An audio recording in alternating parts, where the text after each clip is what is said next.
Master has relayed my situation to you, I take it. Oh? How did you know? I'd intended to wait until you came back before going to sleep, but I didn't hear you come in.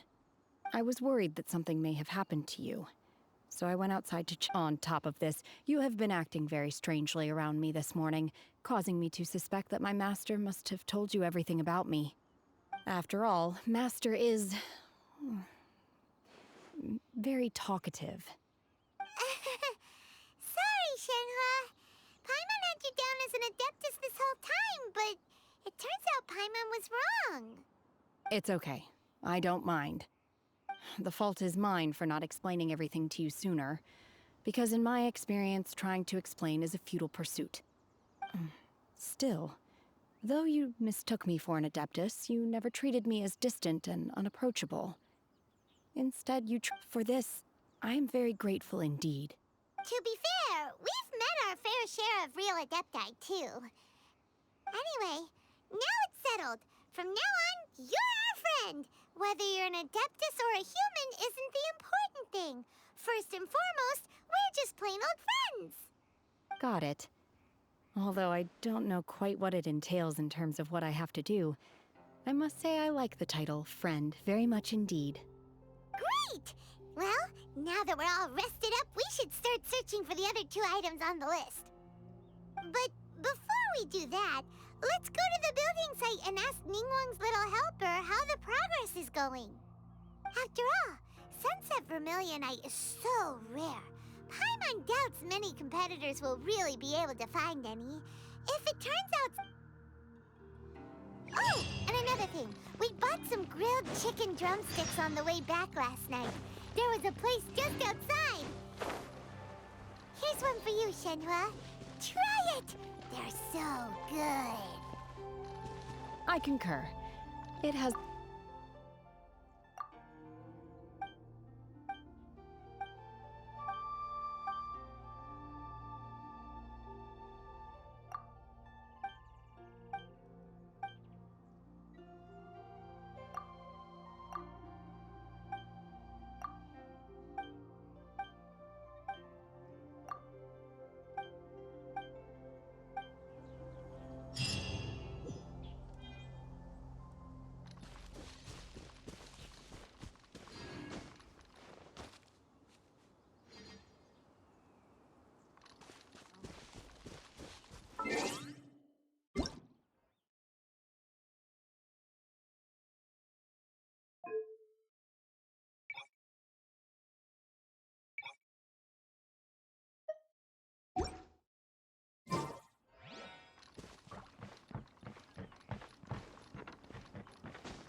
Look! The Jade Chamber is floating into the sky! But it seems to be tied down by something. That's because it's not finished. Hey, Byron! And hey! People Paimon doesn't know? Given the enormous scale of the Jade Chamber, we split the construction work into 2 phases to make sure the structure remains balanced. Before we find some suitable plastrite, we build the Jade Chamber's keel at ground level. Once the plastrite is ready, we place it into the keel and let the partially constructed Jade Chamber rise up to the height of the surrounding mountain peaks.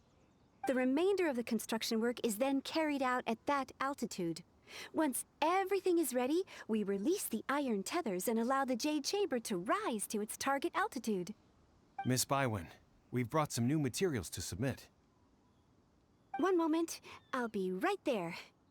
The construction work has only been able to progress this rapidly thanks to the plastrite provided by you. Lady Ningguang is most grateful and looks forward to seeing more of your work. Wow. Wait, I know you. You're the one who fought against the Fatuian Osile, right? Oh, sure enough, your reputation precedes you. Pleased to meet you. I'm Beidou, captain of the Crux. Beidou?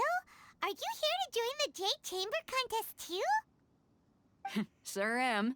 I happened to get my hands on a chunk of sunset vermilionite on a voyage a while back, so I figured I'd bring it over. Huh. So even though it's rare, we're not the only ones who managed to get a hold of it. Oh, I've got some introductions to do. This is the renowned Miss Yoon, or Yoonjin, probably the most famous figure in the Liyue opera scene. Greetings. These two are Paimon and the Traveler. I'm sure you've heard of them before. And this is... sorry, I'm not sure we've met. Shenhe. I am their... friend. Good to meet ya. Well, from today on, I guess all of us are friends. Miss Yoon is also here for the contest. Turns out she needed to borrow a boat, so we came together. It's an honor to finally meet you both. I've heard much about you. Miss Shenhe, though we are only meeting for the first time, I have a feeling that we will get along very well indeed. To be honest with you all, I am in great need of this opportunity to ask Lady Ningguang a question. That's why I joined the contest. Thanks to my father's connections, I was able to acquire a specimen of the plaustrite required. Fortunately, it was approved for submission, despite being a little on the diminutive side. Wow. So it looks like the three of us are competitors now. Excuse me for prying, Miss Shenhe, but are you competing as well? No, I don't have any questions for Ningguang. I just wanted to help her win. In that case, I have a proposal to make. Lady Ningguang said that the first 3 contestants to procure all 3 materials will be awarded the chance to ask a question. Well, there are 3 teams here. We can split the prize between us.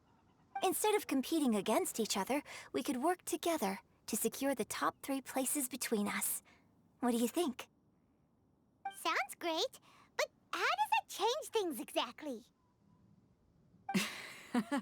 I think I see where you're going with this, Miss Yoon. The plaustrite was the most difficult item to source by a long shot. Luckily, all 3 of us managed to get our hands on it. The 2 remaining items aren't quite so rare, so as long as one of us finds a way to source it, the other 2 can hop on the bandwagon. How'd I do? Is that what you had in mind? Precisely. Huh. Interesting approach. Okay then. All right, I'll go first. I have some leads on these wonder cores. From what I've heard, the core itself is really not that difficult to make. The hard part is getting hold of the ore used as raw materials. I'm gonna head back to the ship and ask We will head into town and seek advice from Master Zhang of Hanfeng's Ironmongers. Wonderful. We'll split into teams. I'm gonna take off. See you later. Okay, by the way, what question? I'm looking for a venue to host the performance of our new opera. Lady Ningguang has excellent judgment, so I would like to hear her opinion. Ooh, what's the opera called? Paimon wants to go see it. The opera is a labor of love by my father. He wrote it based on a popular urban legend about an evil spirit and an adeptus. It's called The Divine Damsel of Devastation.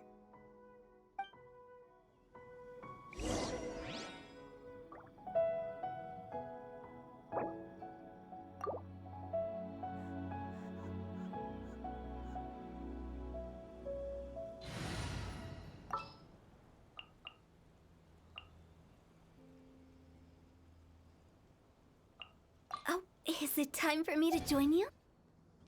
The damned will sooner die again than lay a hand on me.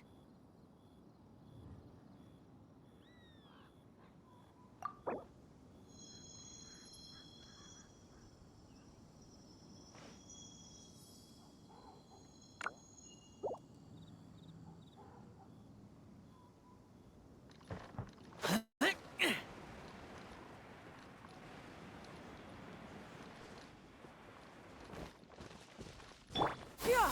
Skyward!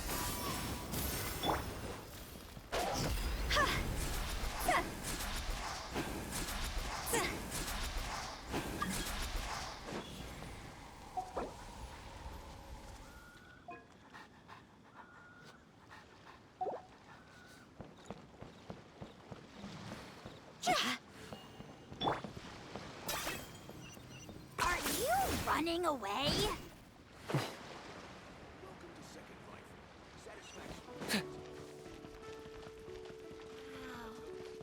Leo is really gonna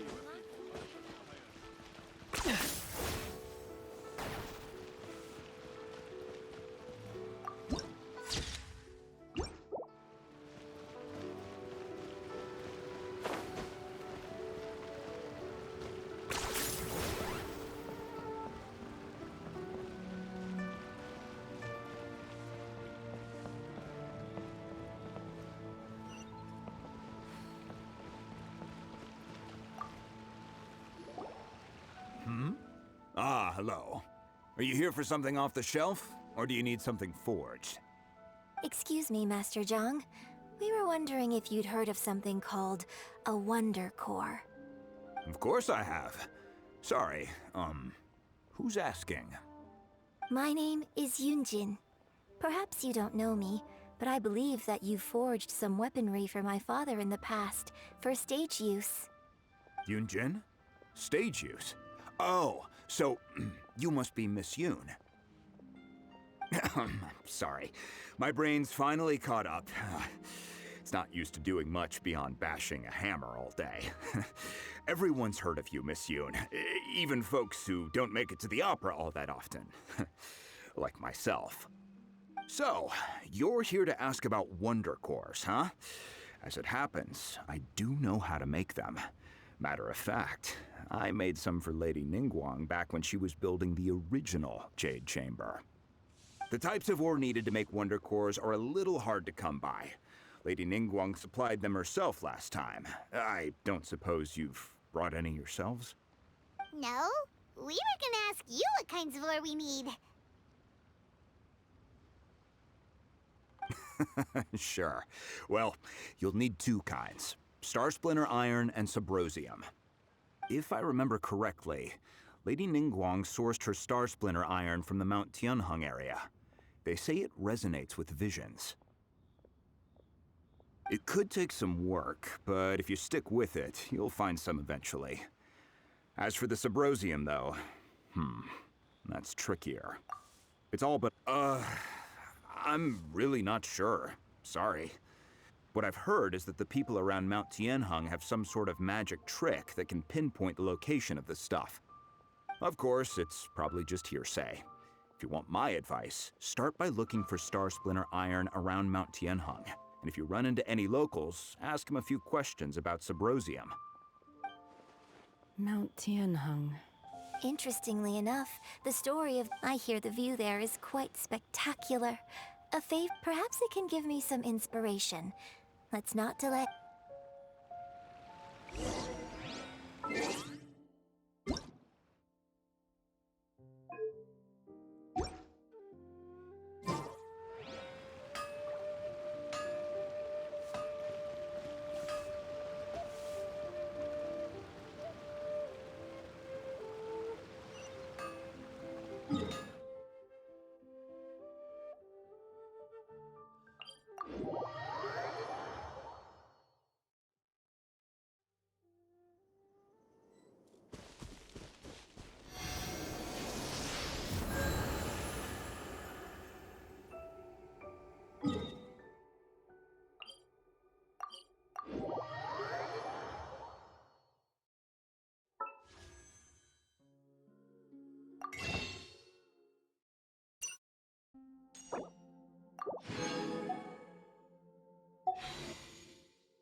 I came to Mount Tianheng once with my father as a child. I remember it being such a long climb that I could barely feel my legs by the time we reached the top. This is quite a trip down memory lane for me. Look at these majestic, towering peaks, and the gently flowing streams. It's like setting foot in paradise. No wonder the legend of the divine damsel of devastation is said to have taken place here. Adepti wander oft where mortals seldom stride. Indeed, this looks like a place that one might expect to be frequented by Adepti. The Divine Damsel of Devastation is your upcoming opera, right? And the story takes place in Mount Tianheng. Huh. Seems like you have a real connection with this place. What's the story about, though? It's the story of a girl becoming a hero. Cool. A hero story? They're Paimon's favorite. The legend first arose in this area. It is said that there used to be a prosperous village on the mountain. In that village, there was a loving couple who were completely devoted to one another. One day, a terrifying monster appeared.